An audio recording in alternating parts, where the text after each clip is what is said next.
Hi everyone from around the country. Thanks for joining and welcome to today's seminar.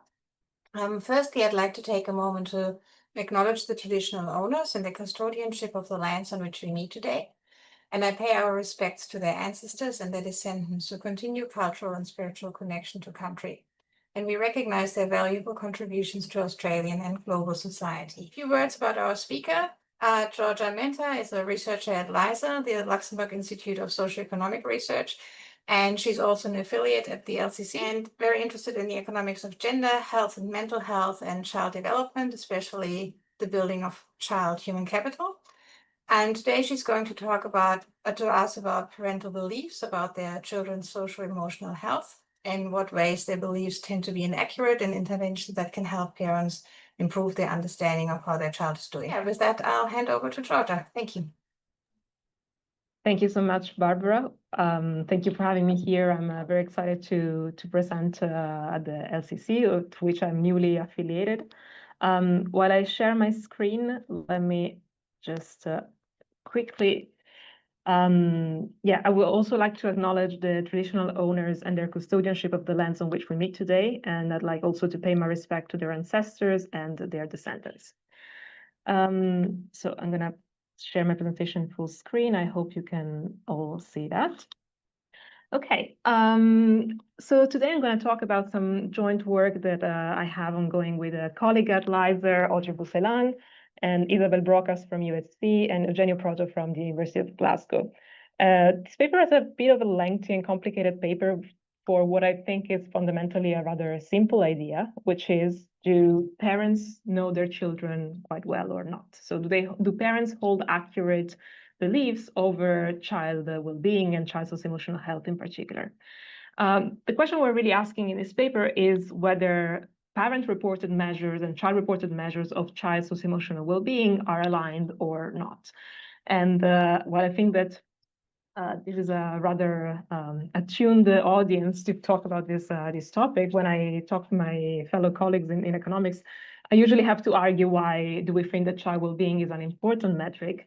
And I mean, one of the main appeals to economists that child socio-emotional skills can be considered as part of the bundle of cognitive and non-cognitive skills that are important for human capital accumulation.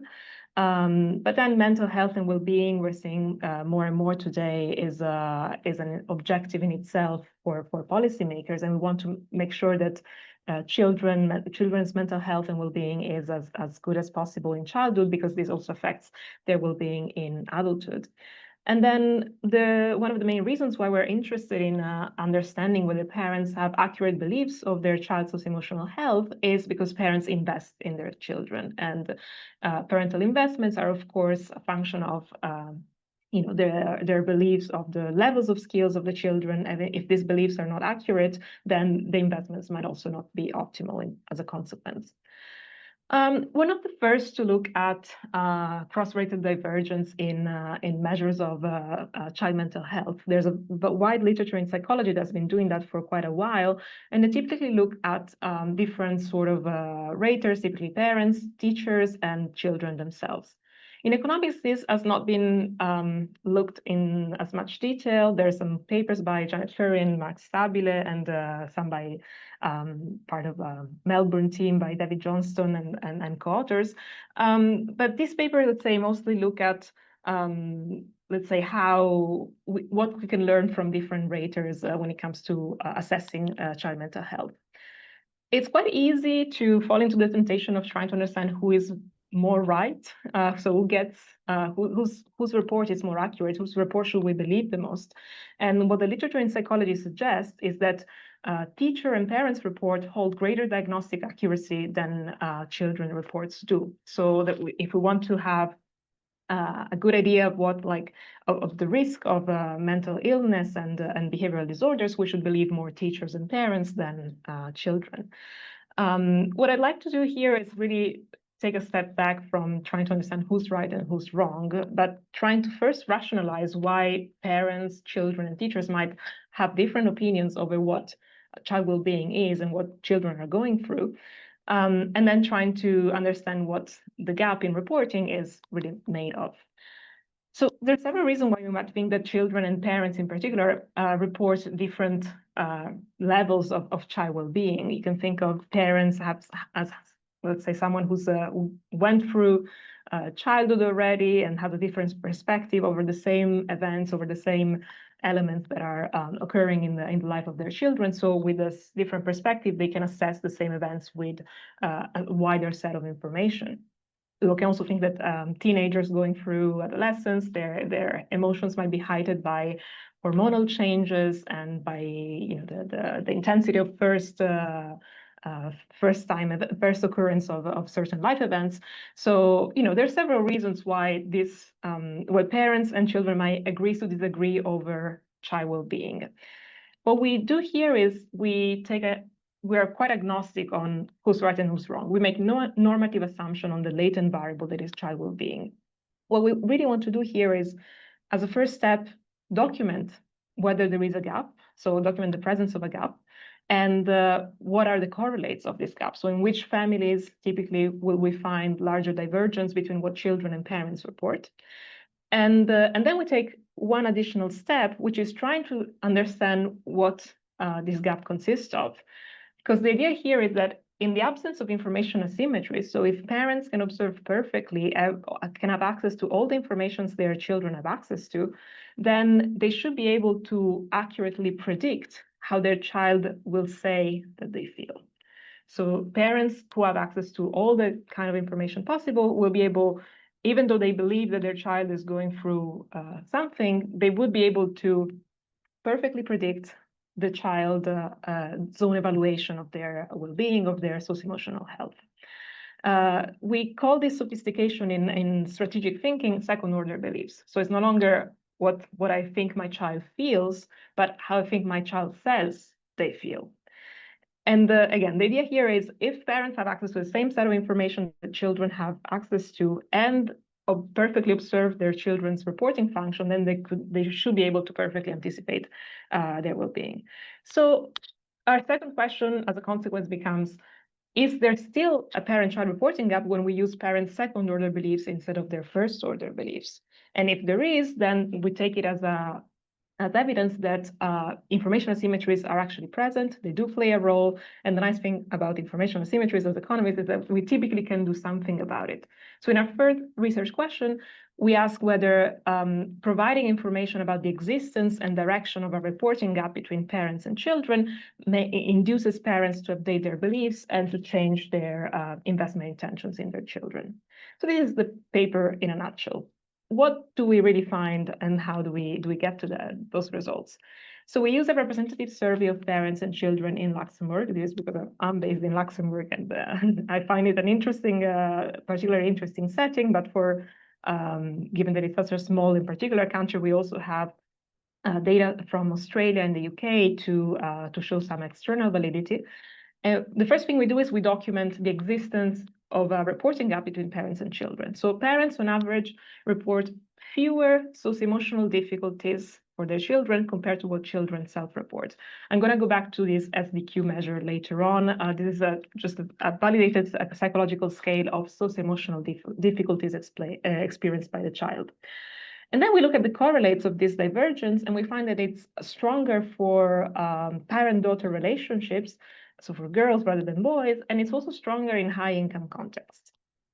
Then what we do is we collect new data to answer the other two research questions. So we collect new data for the first time, we think, in this field on parents' second-order beliefs on child well-being.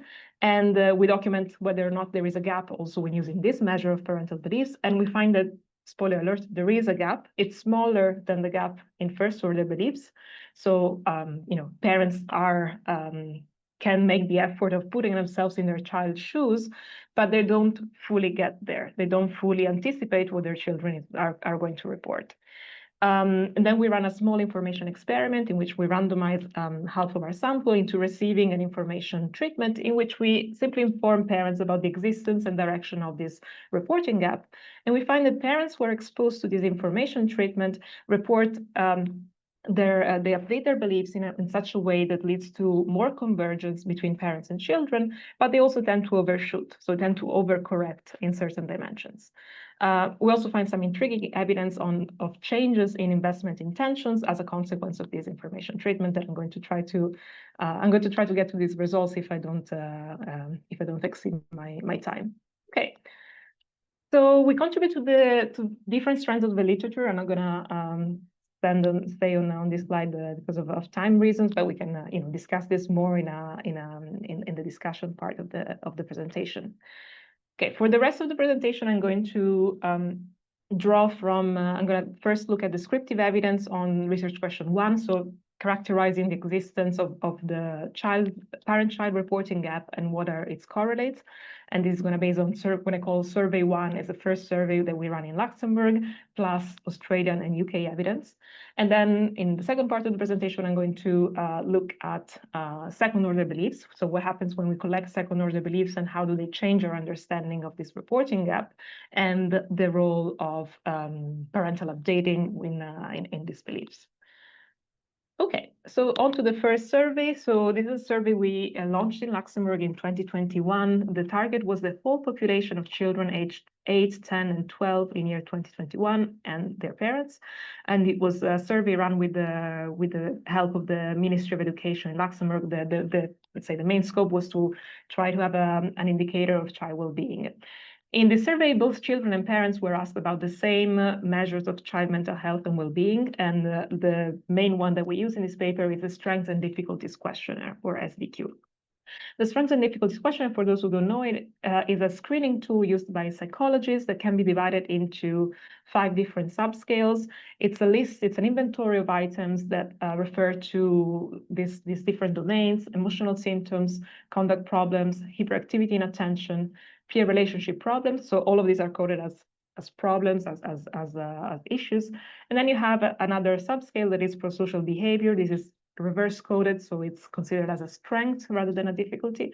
And most of the literature in both psychology and economics that uses this scale actually tends to focus on the first 4 subscales, which the sum of which constitutes the total SDQ. So this is the metric that we're going to use here. For external validity, as I mentioned, we also use data from the longitudinal study of Australian children, LSAC, where the same measure is collected for both parents and children. And in the UK, we use data from the AVO longitudinal study of parents and children, aka ALSPAC, where the SDQ is collected, but only for parents, so children do not self-report their SDQ. But there's another measure of mental health which is collected, the SMFQ. It's a slightly different questionnaire that focuses mostly on depressive symptoms.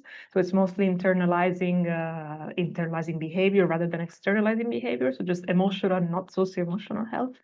But I'm going to show you that this also gives us some convergent validity in terms of the measures that we use, and we find results that are quite aligned. Okay, so the first thing we wanted to do really was just have a descriptive evidence of what do these scales look like when they're reported by children and when they're reported by parents.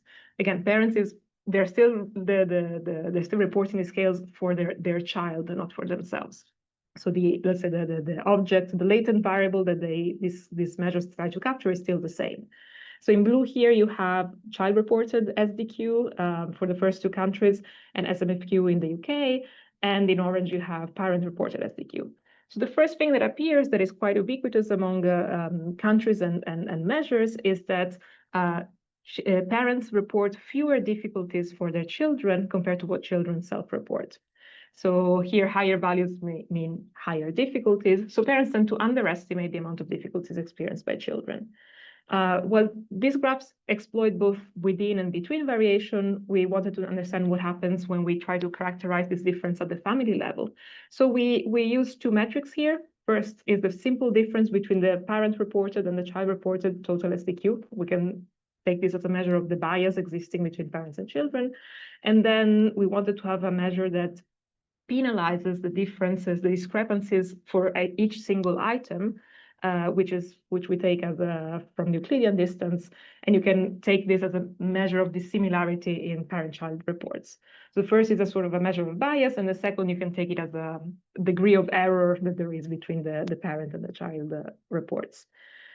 Okay, so when we look at the bias, so in this within family bias, we see that the bias is sort of normally distributed, but it's not centered around 0, but rather on a value lower than 0.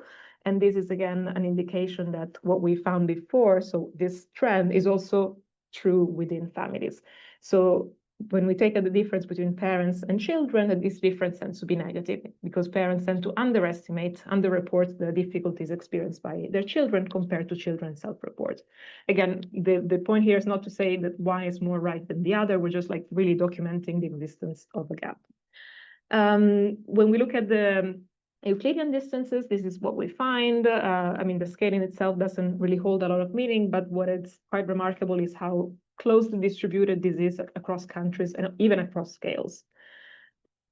Okay, so the first thing we wanted to understand, now that we've documented this gap, is what are the correlates of this gap? So in which kind of families do we see that parents and children have the greatest divergence when it comes to reporting these measures of socio-emotional health? First thing we find is that there's a huge gender penalty. So across all countries, the bias is more negative and the distance is larger for girls rather than boys. And this is not driven by differences by gender, in the gender of the child in reporting SDQ. So it's not due to differences in a child-reported SDQ, but it's due to differences in the evaluations by parents. We also find systematic evidence that these measures of convergence and divergence are performing worse in high-income families rather than low-income families. And this, is still a result that is a bit puzzling to us. And we'd like, if you have any ideas, I'd be very happy to talk more about this in the discussion section. And both parents and children equally contribute to this bias, in the sense that in high-income families, parents underestimate more than in low-income families the difficulties of their children, and children over-report more than in low-income families their difficulties that they experience. And these are the two main, let's say, items that emerge out of this correlation exercise. While there's some other coefficients that are positive or significant here and there, there's nothing as systematic as these two elements. Okay, so now that we have a clear idea of what, of this bias and how it's what it correlates with, what happens when we introduce this sophistication of second-order beliefs in the picture? So in order to do that, we ran a second survey in Luxembourg. We launched it in November 2023, and it targeted parents who participated to the other survey on top of more general population who had agreed to be part of LISER studies. Our final sample size is around 500 individuals. We also had a top-up from a social media campaign because of the low response rate that we observed. And unfortunately, we had no way of linking this data collection to the data collection we ran before. So what do we ask in this new survey? We collect measures of child SDQ as reported by the parent and by the child themselves. And importantly, the innovation in here is that for the parent questionnaire, we ask both their first and their second order beliefs over child SDQ. So what does it mean? It means that we ask them to respond to the series of questions that make up the child SDQ first in the way that is classically, as it's classically phrased. So think of your child in the last 6 months. How much do these things apply to your child? And then we also tell them for the second order beliefs, now put yourself in your child's shoes. How do you think your child would reply to these same questions? And in this way, we try to capture their second order beliefs. We also have a bunch of questions asked to the children themselves. We have personality traits, mental health measures, measures of parent-child relationship, and some socioeconomic covariates. Importantly, we also have an information treatment that we run in this survey. We first, for all participants, collect their priors over the information that we're going to give them. So the idea here is to try and understand which parents are anticipating accurately the information that they will receive, and which parents, let's say, perceive it as a new source of new information. And then to a randomly selected half of parents, we show them a short text informing them that in Luxembourg, on average, based on our results from survey 1, parents tend to overestimate child well-being compared to child self-reports. So we phrase this in a positive way. We didn't want to focus too much on the difficulty. So we say that parents overestimate child well-being compared to what children self-report. And then I'm going to go back to the exact text of the intervention later on. Okay, so the first thing we wanted to do is look at the distribution of parental parent-reported and child-reported SDQ. So in red and blue, you have the same graph we had before, basically. So it's a distribution of child-reported and parent-reported SDQ. In red, the parents report a lower number of difficulties compared to what children report. And then the innovation here is the green line, which represents parent second-order beliefs, which, as you can see, is somewhere in between the red and the blue line. So what's happening here is that parents are somewhat acknowledging that by putting themselves in their children's shoes, by doing this exercise, they're reporting a different animal than what they were reporting before, because the green line and the red line are statistically different from one another. But they're not converging 100% towards what the child reports. So the green line does not overlap with the blue line, which is what we would expect in the absence of information asymmetries. We take the fact, the distance between the green line and the blue line as evidence, as suggestive evidence of the existence of information asymmetries, of the fact that parents do not have perfect information that would allow them to perfectly anticipate what their children reports. You might think that, okay, maybe parents and children have different reference points. And while this is true in levels, when you look at the ranking generated by each of these distributions, the rankings might actually be concordant. So that the worst of child according to the child distribution is the same worst of child according to the parent distribution. So we look at rank orderings, and we see that this is not necessarily the case. So what we have in this figure is on the x-axis the percentile rank of child-reported SDQ, and on the y-axis the percentile rank of parent-reported SDQ. In blue, it's using first-order beliefs of the parents, and in red, when using second-order beliefs of the parents.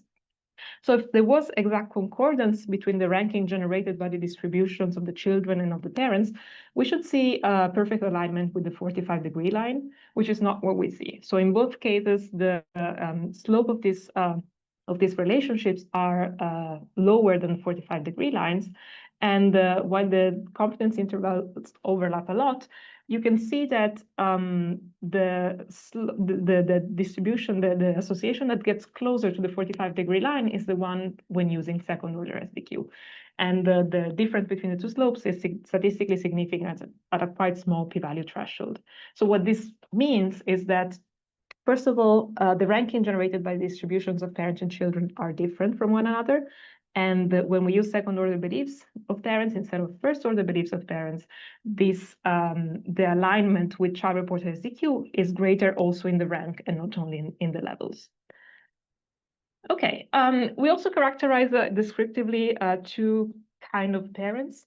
The first one is the parents that are particularly aware. We define parental awareness as belonging to the bottom quartile of the Euclidean distance in respect to these second-order beliefs. So this is the 25% most accurate evaluators evaluators in terms of parents who report second-order beliefs. They are particularly aligned with their child reports. So what are the predictors of being aware as a parent? We see that having a mental health diagnosis in the household. So if the child has been diagnosed with any behavioral or mental health problem, then it's easier that there's alignment because perhaps the parent has been made more aware of what the child issues could be. And then if the child is conscientious, sorry about my pronunciation, this is also a positive predictor of parental awareness. When it comes to income, the presence of different nationalities in the household, personality divergence, having a conflictual relationship with the child, and the child's own problems, these are all negative predictor of parental awareness. So in households and situations in which these items are higher, then we have less parental awareness. We also define social awareness when looking at the priors that every respondent in the sample reports. So for the priors, we basically want to understand what are the parental beliefs ex ante about the information that some of them will receive. So we define as social aware those who hold the correct priors. So those who correctly anticipate that parents on average overstate child well-being compared to what children self-report. And we find that above and beyond anything else, the main predictor of this is education. So highly educated parents have priors that are aligned with the correct information that we administer to them. Okay, so up to the information treatment. So half of the parents in our sample randomly received this information treatment.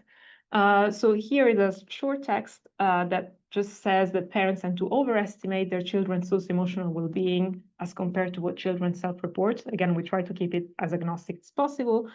And then we try to make this information a bit more salient for parents by telling them that this overestimation, this misalignment may have a direct implication in terms of underdiagnosis of behavioral or emotional disorders in children, and this could have consequence on their children's present and future well-being. So this is just a sentence to try and make this a bit more salient to them. What are the results of this information treatment? So what happens to the bias and to the Euclidean distance between parent reports and child reports after this information has been shared with them? So these are the treatment effects on the bias, on the simple difference between parent-reported and child-reported SEQ. On the left panel, we use parents' first-order beliefs. On the right panel, we use parents' second-order beliefs. And these treatment effects are already split by the prior. So the socially aware here at the top are those who correctly anticipated the information that we're going to give them. So those who correctly think that parents on average overestimate child well-being compared to what children report. And then the bottom two panels are socially unaware. In particular, in the middle, we have those whose prior was that children and parents report on average similar level of child well-being. And on the bottom, we have those who thought the opposite of what is true, that is that parents on average report lower levels of child well-being compared to what children report. So what do we see here is a bit of a confused figure. So some parents update their beliefs, but not all of them.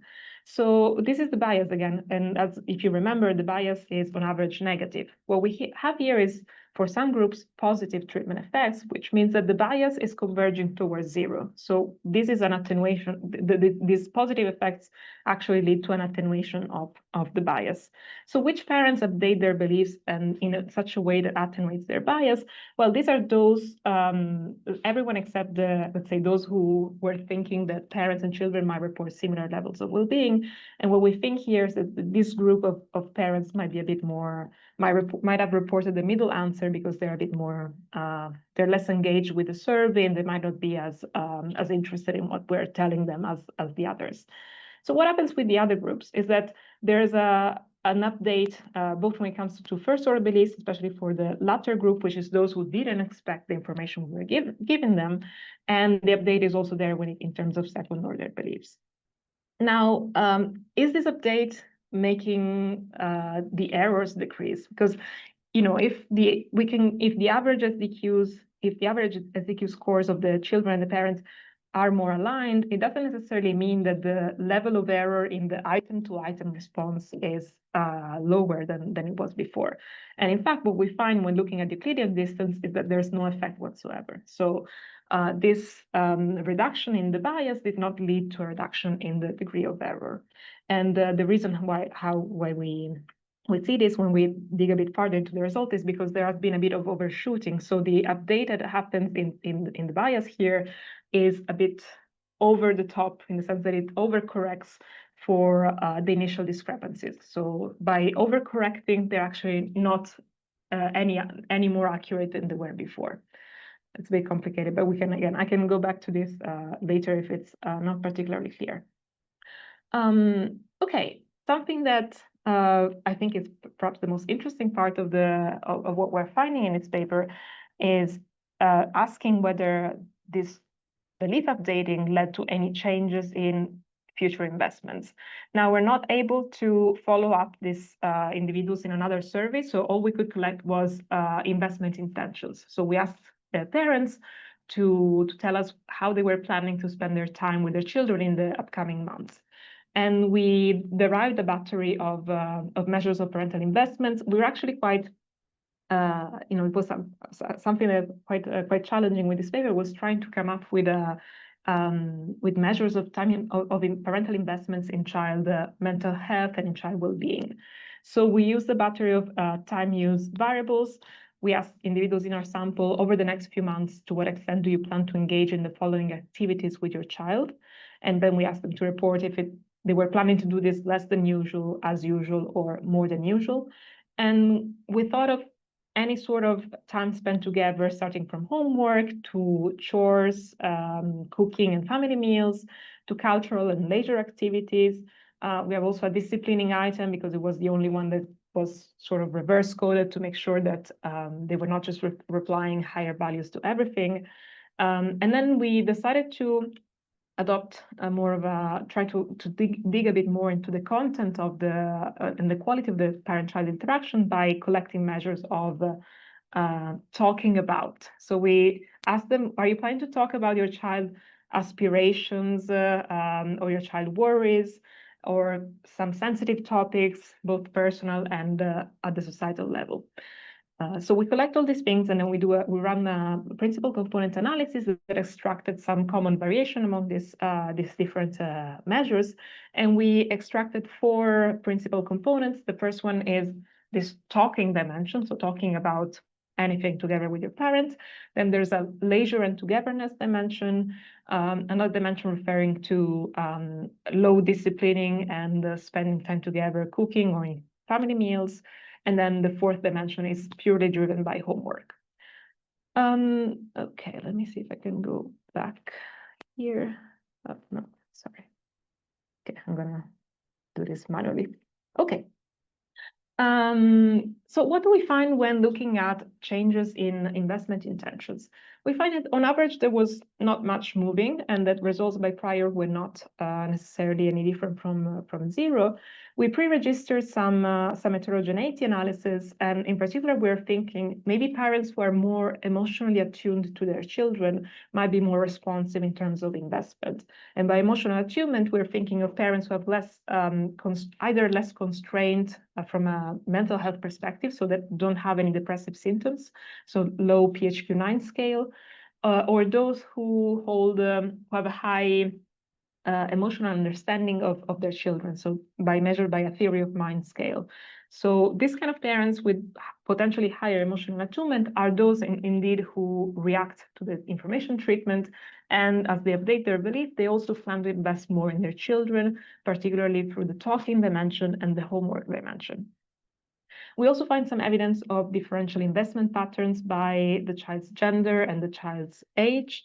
I'm going to show you this a second, because there's not much going on for girls, the red bars here, but for boys, there seems to be a treatment effect of the information treatment on the low discipline family meals dimension only when they're younger, and on the homework dimension, but only when they're older. So it seems that parents adjust their investment intentions based on the age and gender of their kids, and they react more to boys than they do to girls in different ways by the child's age. So when it comes to younger children, they decide to adopt a less strict disciplining parenting style. And when it comes to older children, they decide to spend more time doing homework with them, as if this was potentially a backdoor to their to spending more time with them, and also to invest a bit more in their non-cognitive, not all on top of cognitive skills. Okay, so this is more or less what we find in the paper. I'm going to wrap up quickly with this conclusion slide.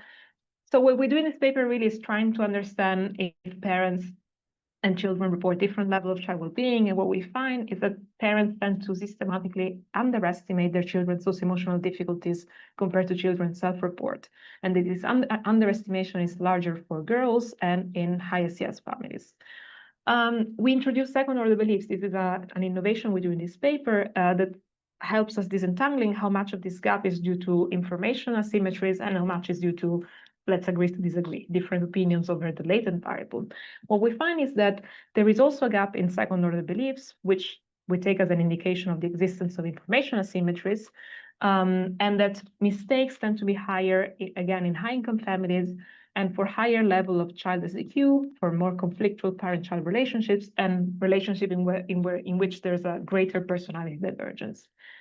Can we do something about it? What we find by administering a very soft touch information treatment is that it seems to be the case, in the sense that parents do update their beliefs as a result of receiving information about the average direction and existence of the reporting gap. But they're not necessarily more correct. So they do update their beliefs, but they do a bit of overshooting. So the bias is reduced, but the degree of error is unchanged overall. We also find some suggestive evidence that parents intend to invest differently in their children. So particularly emotionally attuned parents plan to invest more in their children as a result of receiving this extra information. And, this is just to say, we don't take it as a general truth. It might just be cheap talk, because we're not really looking at actual investments, but just investment intentions. But it could be a good avenue for future research to focus on. And that's it on my side. So thank you very much for your attention, and I'm looking forward to the discussion. I'm going to start with a question from Guyon. Which parent is being asked about their child? Can it be father or mother? And does that make a difference? That's a very good question. So I didn't mention this before.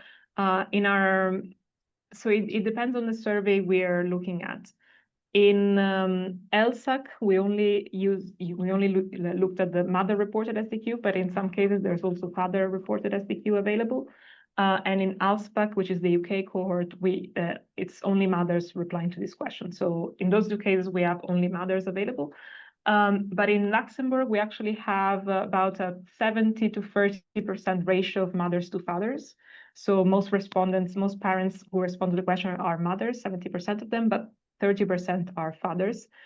And unfortunately, we're not really well powered enough to look into all this different heterogeneity in the Luxembourgish sample, because we only have 500 observations for the second survey. But just qualitatively, there seemed to be a sort of interaction between mothers and daughters. So mothers and daughters seems to be the case with the largest divergence, while fathers seems to be more attuned to their daughters than others are. But it's just suggestive. Nothing is really significant. It's just something that is there in the data a little bit. Janine is asking, do you think the results would be similar if asking about different child outcomes, for example, education, feelings of inclusion or loneliness, physical health? That's a very good question. We have in the Luxembourgish sample, there's also measures of child well-being in terms of like life satisfaction in general and then in different domains. And for the general life satisfaction, we do have also the parent reports. That's not something that's very common in other surveys, so we haven't really been able to look at other systematic scales or questions that are asked to both parents and children. Typically, they tend to be considered a substitute rather than complements in many of these cases. But just for this particular scale in the Luxembourgish survey, we found similar sort of gaps and similar sort of bias. So I would assume that for other self-reported scales, we might find similar elements. When it comes to loneliness, it might be a bit different, because I haven't had the time to show you, but we also had the results disaggregated by subscale of the SDQ. And there's a peer relationship subscale, which is the one in which there's the least divergence. So parents and children seem to be a bit more consistent in their reports when it comes to peer relationships of the child. Which might lead to think that the, let's say, social sphere of the child might be a bit more observable to the parent as well. So on that dimension, there's a bit less contrast. So loneliness, for instance, might be something that is as well reported by children as it is by parents, and vice versa. But I did notice Ha's comment about in LSAC, we have teachers' reports too. And I know that there's been a little bit of work on that, and teachers, yeah, Ha can speak about it, but teachers also vary again. We didn't have any chance, unfortunately, in Luxembourg to survey teachers as well. So that's why we decided to focus only on the parents and children that they mentioned. But if we had been able to survey teachers as well and ask their second order beliefs over the child SDQ, that would have been something that we would have wanted to encompass in the analysis. And maybe somewhere where we could go in the future, hopefully with the collaboration of teachers. In Luxembourg, it's a bit of a particular context, and it tends to be a bit complicated to interview, to have schools participate to survey or interview teachers. There's a lot of resistance in that sense, but maybe in the future. There's also another question on heterogeneity from Mari. Could you look at parents' own psychopathology, such as anxiety, in relation to the discrepancy? So when it comes to the parents' own psychopathology, the only measure available we have is the parent PHQ-9. So this is a measure of depressive symptoms. So it doesn't relate to anxiety, but only to depression. And that's part of the results we have on what we call parents' emotional attunement. We were thinking that parents who were going through a phase of having depressive symptoms or being clinically depressed might not be as attuned to their child emotions as parents who are enjoying better mental health. So it's also, if you can see it also as a constraint in a way. So parents who have good mental health are not constrained in some way as compared to parents who were suffering from depressive symptoms. And what we see is indeed that investment intentions seem to be a bit more reactive to that kind of difference. So parents who with low depressive symptoms seem to respond better to the investment intentions. But I'm not sure we have seen if the belief updating when it comes to the reporting gap is actually greater or smaller for that group. This is something we could show. Actually would make sense to show this sort of first stage before showing the investment intentions. Could it be that people reading it quickly interpreted the message incorrectly and that this was systematic?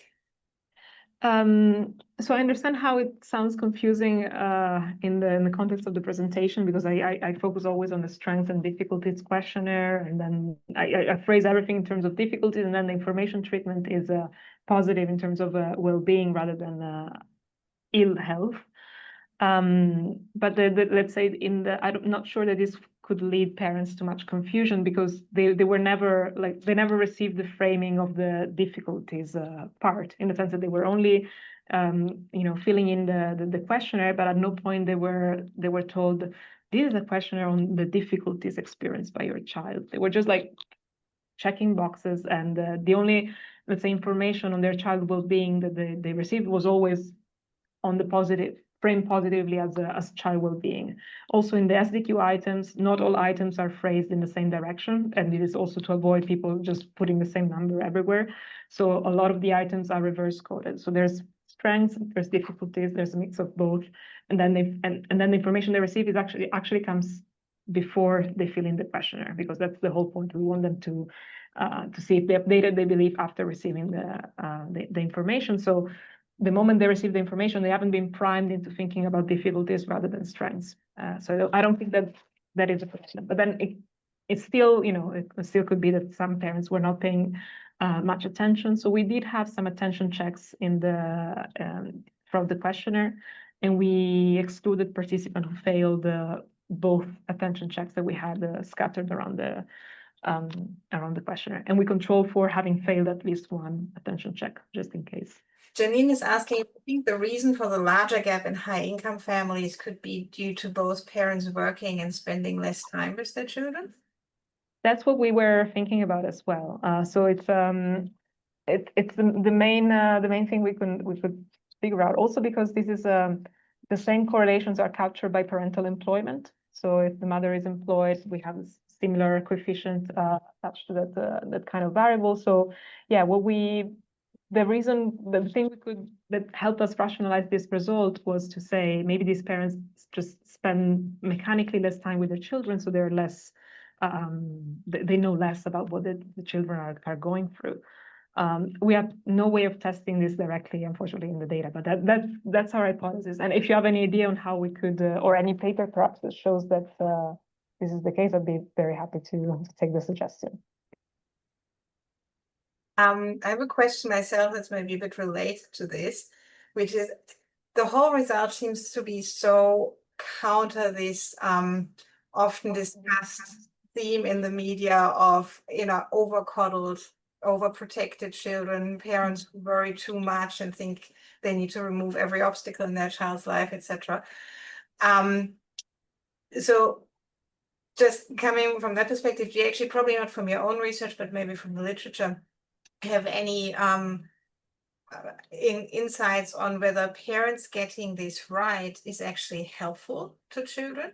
Or does it actually do damage to the children if their parents don't know their problems? Yeah, that is so first, that was also our prior before conducting the study. We were thinking, especially in a country like Luxembourg, which is very, high SES, high GDP country, we will have a lot of helicopter parents that might be over worrying about their children rather than worrying less than they should somehow. So we don't have, I think in the introduction of the paper, we have some motivation about like why, like what could be the implications of parents not fully gauging the extent of their children's difficulties. But we don't have anything in the paper that directly speaks to that. Let's say we're taking it from the literature. We're a little bit assuming that parents having some sort of informational symmetries with respect to their children is a bad thing that we should try to fix. And there's papers in the realm of cognitive skills rather than non-cognitive skills. So papers on education that have shown that, first of all, parents don't tend to have accurate beliefs about their child cognitive skills, and that interventions that have tried to fill these gaps by informing parents a bit more often, perhaps about their children's grade in school or giving them report cards a bit more frequently, have improved child outcomes substantially by helping, especially the children that were lagging behind a bit, to catch up with the rest of the class. So we're assuming in a way that this would happen as well with well-being, so with a more non-cognitive dimension than the cognitive one. There's actually quite a lot of comments and questions now relating to this. Why is this happening? Question. So beyond commenting that LSAC asks about the time spent with children through a calendar, where you can distinguish time spent in employment and other reasons. And then actually saying, could it be that parents from higher SES backgrounds perceive that their children have more resources, so they underestimate their social-emotional needs, where parents from lower SES background might be primed to see their kids' social-emotional difficulties more due to public health and education initiatives? That's a very good point. I think the paper cannot really speak to this, but it could be one of the mechanisms behind what we're doing. I guess in a way, what we're showing here is very reduced form analysis of the problem, but then all the mechanisms, all the psychological mechanisms, especially going on, we're not really aware of what these are, and I think this deserves more attention, and it's something we can try to investigate in the future. So I unfortunately, I don't think that the paper as it currently is really speaks to this, but it's a very interesting point. It could very well be one of the mechanisms driving the results. And okay, so sort of related also the question if this differs by the number of children in the family, so probably less resources available. Yeah, so we have seen, we have looked at the effect of family size, and if I remember correctly, the results are slightly different by country and by context, and sometimes they're not statistically significant, so we didn't want to extrapolate too much out of it. It might be a bit more context dependent than the other findings we have. So yeah, that's the short answer is we try to have a look at it in the descriptive part especially, but we couldn't find any systematic association, so we let it be for the moment because of the context dependency of this variable problem. Thank you so much for having me. It was a pleasure, and thanks for all the comments. Lots of things I noted down for the future.